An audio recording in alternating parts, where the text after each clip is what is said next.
just reviewed all 6 MCU Phase 1 movies on the road to Deadpool and Wolverine, and now it's time to rank them from my least favorite to my favorite.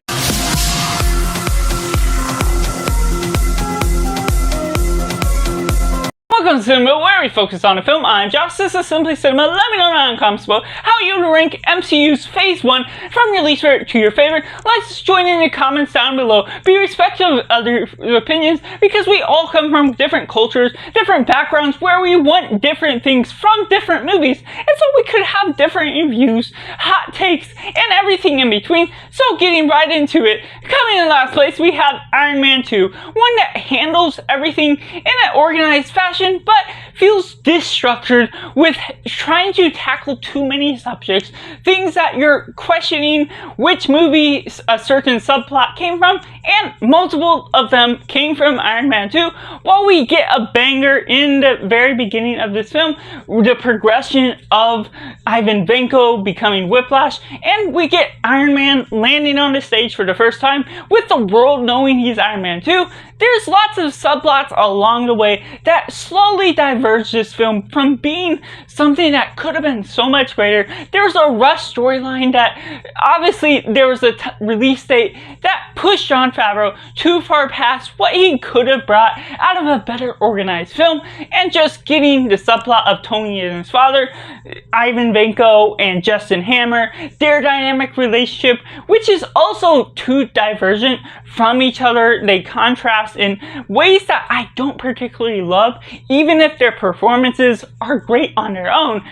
And then you also get the MCU build up for the Avengers, how we involve S.H.I.E.L.D. and Nick Fury, and just Tony dealing with his own problems that are all great storylines by their own means. There's great moments along the way, but some sour bits of humor, such as a pee joke at the Iron Man's party, that just doesn't always handle the film particularly well as a whole. And at number 5, we have Captain America: The First Avenger. Now, we'll always felt like there's good scenes throughout the whole film as a whole. The first act, where you're getting this build up of this small Brooklyn kid that's really trying to build himself up to join the army, even though he's not really compatible with the strengths of everyone else. Just the heart of a gold soldier that puts him into the lines of being part of this super serum experiment that gets him stronger, gets him to become Captain America. But then you get that middle act where it's just not him being a super soldier all the way, because he has to earn his place into that ranks. That progresses him into a montage of World War I or World War II scenes that just takes away some of the tension of what we could really be building out of it. I get why some of the stakes of the film hold its own ground, but it just doesn't elevate it to its greatest extent. While also in the third act, we get where we go into the final battle and then getting Red Skull, that sort of twist along the way. But certain things are handled in ways that just don't always work effectively. They're not always the best, especially upon rewatch. And the humor, it's more serious of a film, which isn't a bad thing for what this film has to offer. There's inspiring moments, but overall, it's just an okay film for what I expect out of it. And at number 4, we have The Incredible Hulk. Now, I have a soft spot for The Incredible Hulk, or at least the Hulk character in general.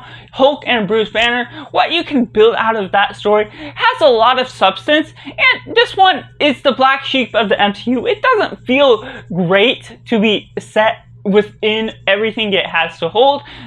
Obviously, you get differing actors, you get storylines that are kind of abandoned throughout, as well as Elizabeth Taylor, his girlfriend, that hasn't been seen since. But ultimately, there's some things that I still enjoy for being a film on its own, and how we progress with this. Unfortunately, we don't get the full substance of the Hulk and Man full-on story, where you really see the inner struggle within himself and between Man and Beast. But ultimately, this still has a film that has its dark moments that really pulls me into what makes certain ideas good as a whole. And at number 3, we have the Avengers. Now, there's a couple contrivances, certain things along the way that I'm not full on into it, a couple mishandling moments with the music, or elements that just don't go with the ideas, but I still enjoy the action throughout, the elevation of the music, what it all holds, and its iconicity for what it means for me. This was a film that I played the theme song in a concert band that really got me interested into the MCU as a whole. Just knowing they were superhero films, that got me into watching the films, and so it has a special place in my heart. But there's some things that don't fully go on, even if it's a great progression of all of the differing contrasts of their film opinions coming from different cultural backgrounds of all these opposing heroes that shouldn't be able to work together, don't work together well right away, and they still have their problems throughout the rest of the MCU, but still on their own 2 feet.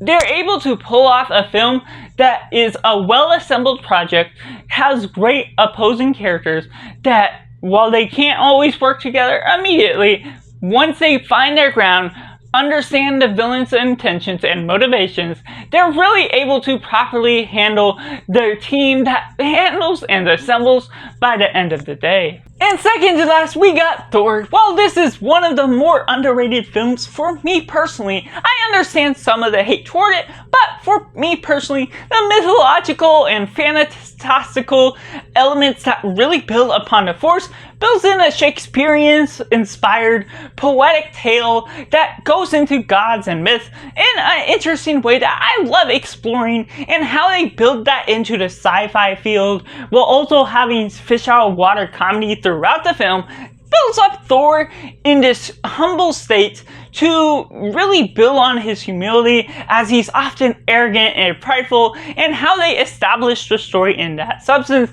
and then establish a little bit of romance, a little bit of everything that goes on throughout. Kenneth Branagh is great as directing this film for having a little bit of background in that drama, romance style of type of film. And so what that brings out of this brings in a darker force for the MCU. Obviously, they haven't handled a proper style yet, going into just the gist of Phase 1, what it has to hold as a whole so far. But this film on its own still handles a lot, builds on Thor's character in an intriguing and enticing way, building on some great humor throughout that establishes great grounds. And while it isn't perfect in the way it progresses, I still enjoy just the mythological state that it progresses and brings into the MCU as a whole. Leading me into number 1, we got Iron Man, one that I just enjoy for the general essence of a scientist character that really establishes in on himself,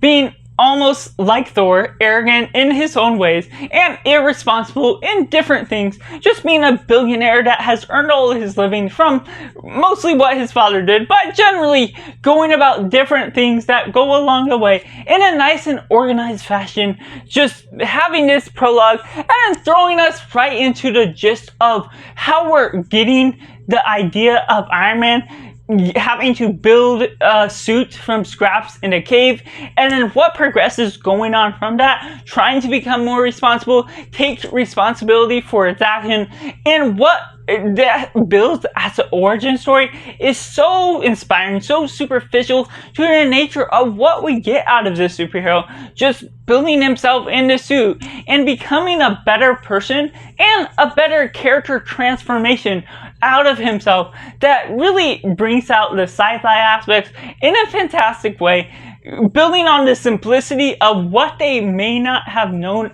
whatsoever going forward from Iron Man, and how they build on this superhero world that establishes its ground as its own film, not knowing how far they were going with these films, but also becomes even better knowing what's to come in the MCU films going forward, balancing different ideas, different things that get fulfilled, or different Easter eggs that get pulled from this, making some other films better, while also balancing in on its own grounds for what this film means for the MCU as a whole. And so that's just my ranking of MCU Phase 1 ranked from my least favorite to my favorite. Let me know down in the comments below how you would rank MCU's Phase 1. Is it good? Is it bad? Or somewhere right in the middle? Be sure to like this video if you enjoy it, subscribe if you're ready to join the film culture community where we talk about the love of cinema as a whole. Thanks for watching, and make sure to do yourself a favor and go watch a movie.